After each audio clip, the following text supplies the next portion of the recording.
Alrighty, it's time to go outside. Are you ready to start our day, Rocky? Hold on a minute, I gotta turn off the, oh, there we go. I knocked over a knife. Of course I did. Of course I did. Because you can't walk through here without knocking something over. Alright, let's go outside. Okay. Woo.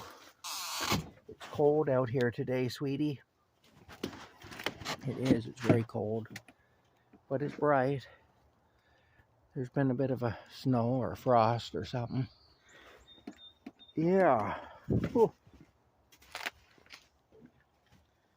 Yeah.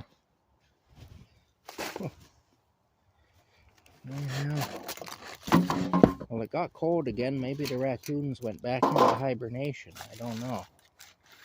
I do not know. Anyway, I have to take the garbage out. But you can see here it's quite nice. I'm going to use my grabby claw that I have in here to pick up the garbage by the side of the road. See, this is a grabby claw here. See that there? See how it's got a solid rod. That's the reason it still works. Most of them, well, now all of them have a cable, and that's why they quit working before long, because they have a cable as opposed to a solid rod. It's kind of an interesting thing that not everybody would know necessarily, but years ago, when cars had the old free-in-the-tree transmission, where you had your gear shift on your steering column, and it was a standard shift, and you worked it, it was an H pattern type thing up on the steering column.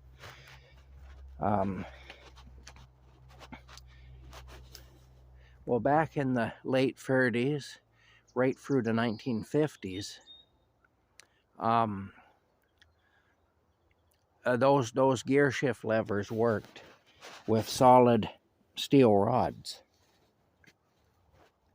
and they never broke. Like, you can find a car from the 1940s that's built like that, and it'll have all the original parts to the shift mechanism in it, and it'll still work beautifully. But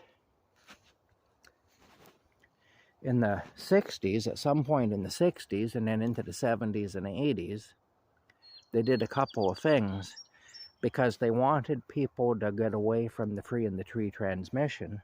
They wanted people to buy cars with automatic transmissions and not to want a free-in-the-tree anymore. So instead of having the shift lever connected to solid steel rods, they had the shift lever connected to a cable. And the other thing they did is they made the shift collar, which goes around the steering post that the gear shift lever is connected to. It's that piece of the steering post that moves with the gear shift lever. In modern vehicles with a column shifter, it's all covered up with plastic now, so you don't see it. But in the 1980s, you could still see it. And if you pulled your lever down on your transmission, on your automatic or your free-in-the-tree, because they were still making some free-in-the-tree transmissions in the 80s, especially in pickup trucks, you would see that shift collar move with the gear shift lever. Well, what they started to do is, in the 60s, they started making that shift collar out of pot metal. And what would happen is the cable would wear and the lever would get harder to move, and people would force it, and that would bust the pot metal shift collar. So the gear shift would actually break off the steering column, basically. And people said these things are junk. You know, I don't want another car with this kind of a transmission because they're junk.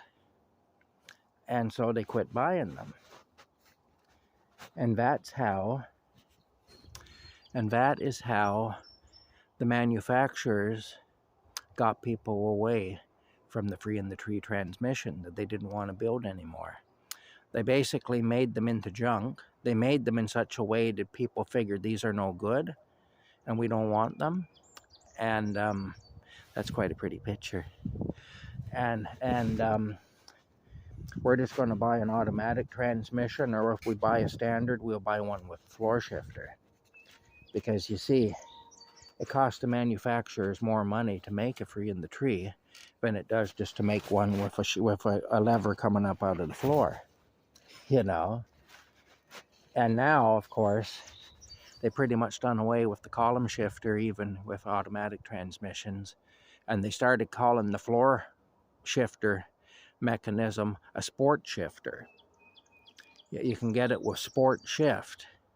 Or, you know, why would you want an old-fashioned column shifter when you can have a sport shifter? But again, it's just all marketing and manipulation. They do that with everything. When they wanted to stop making incandescent light bulbs and change everything over to LEDs and to those compact fluorescents and whatnot, what they did is they started making incandescent light bulbs that didn't last. So you'd change your light bulb.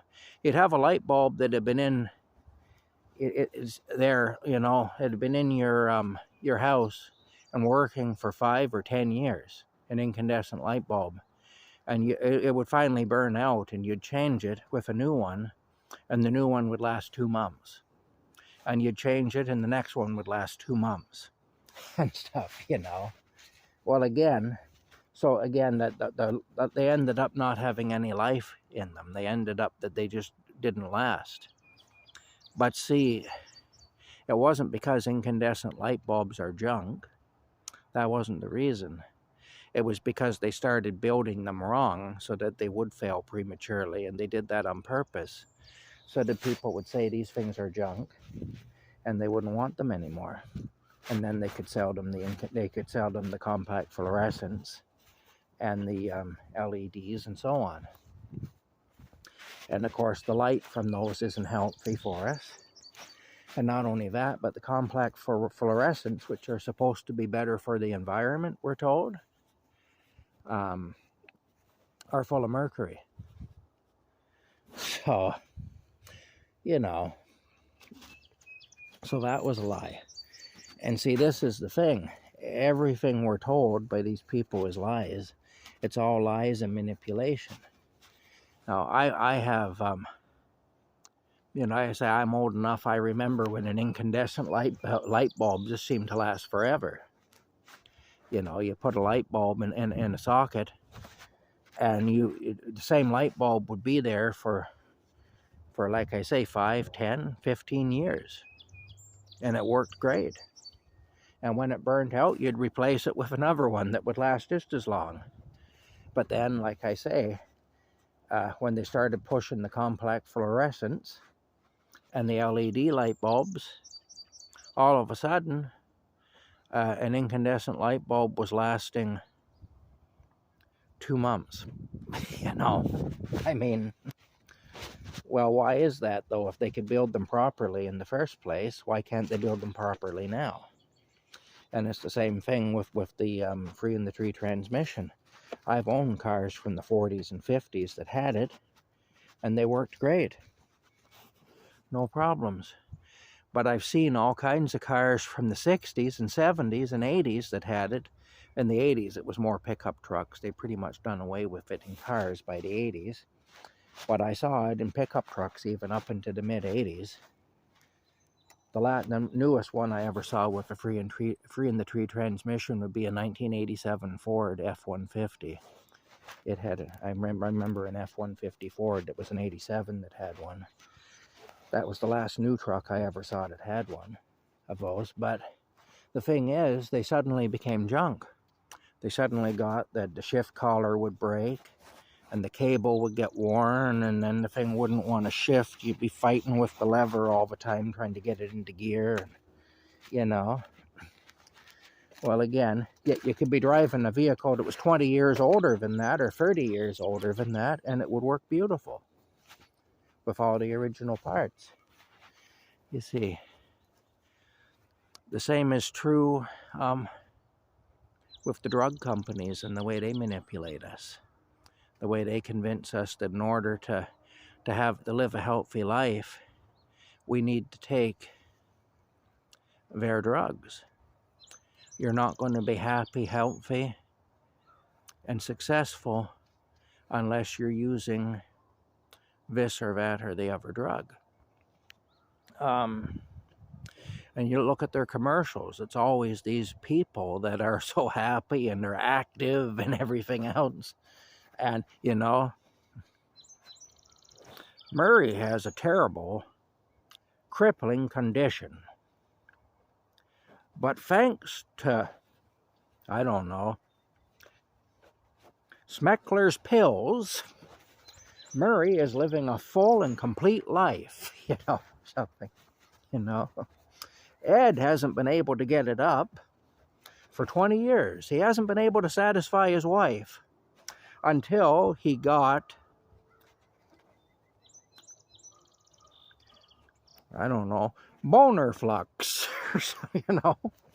Now, thanks to boner flux, you know, and they show this really happy couple. They're so in love, this old couple, you know. They look like 75 years old, and they're smiling at each other. She's just like, oh, he's so great, I love him, you know, and all that. I love you too, honey. You know, and I mean, it's like, you know, this is the image they portray. But they don't tell you about all the side effects. They don't tell you about the increased risk of heart attack. They don't, which is great when you're having sex, that you're at an increased risk of heart attack when you're doing a physically strenuous activity like having sex. They don't tell you about the increase about the risk of blindness and all sorts of stroke and all sorts of other things. You know, the same with these antipsychotic and antidepressant medications. A lot of them actually bring about psychosis and depression. You know what? If you don't want to be depressed or psychotic, you know, a lot of the time these medications are not the answer. But that's quite pretty there. I don't know if the camera's picking it up, but the way the sun is shining on the frost is quite pretty. It's like sparkling. But I don't know if it's picking it up. It probably isn't. Probably not. It doesn't look like it is when I'm looking on the screen. It doesn't look like it is anyway. But anyway, the bottom line is we need to think for ourselves. We need to use some common sense. We need to do our own research a lot of the time and not just take whatever is spoon-fed to us. And there may be times that some of these things are necessary, like some of these drugs. It may be that some of them are necessary, even despite whatever risks go along with them. But what's happening now is there's this wholesale thing. They want to get everybody on something. You know, everybody's got to be a customer. Everybody's got to, you know. And the thing is, too, sometimes the reason a person, like say, for example, the reason a person is depressed is because their life actually does suck. And a lot of the time, the side effects of these drugs will actually prevent you from doing anything to improve it, because the drugs will make you sleepy and sluggish and, you know, and you just won't feel like doing anything. And so they'll actually rob you of your ambition to improve your situation, which will, of course, perpetuate your depression, because you're still going to be living a really shitty life. You know, and you're still going to have good reason to be depressed. So, like I say, it's, we just have to be very careful, that's all. Anyway, I got off on a tangent here. I started out just to take the garbage out, and I got onto this somehow. So, I reckon I'll take the garbage out. That'd be the thing to do. I have to connect it up here with bungee cords. Otherwise, the raccoons would knock it over and be into it. Like I say, I'm gonna pick up the garbage that's been deposited along the roadside with my grabby claw. Oh, that's how I got onto it, because the solid linkage of the grabby claw reminded me of what happened, of what the car manufacturers did to the Free in the Tree transmission. And the funny thing is, now you buy these things and they have a cable and they don't last. This thing here is as old as the hills, and it works beautiful. It's really good.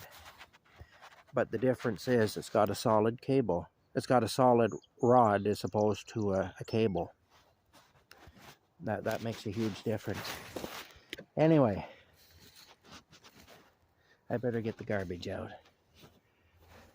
Let's go in and see Rocky one more time before I take the garbage out. Oh. Where's he at? Is he in his box? There he is. Alright, we'll see y'all later. Bye for now.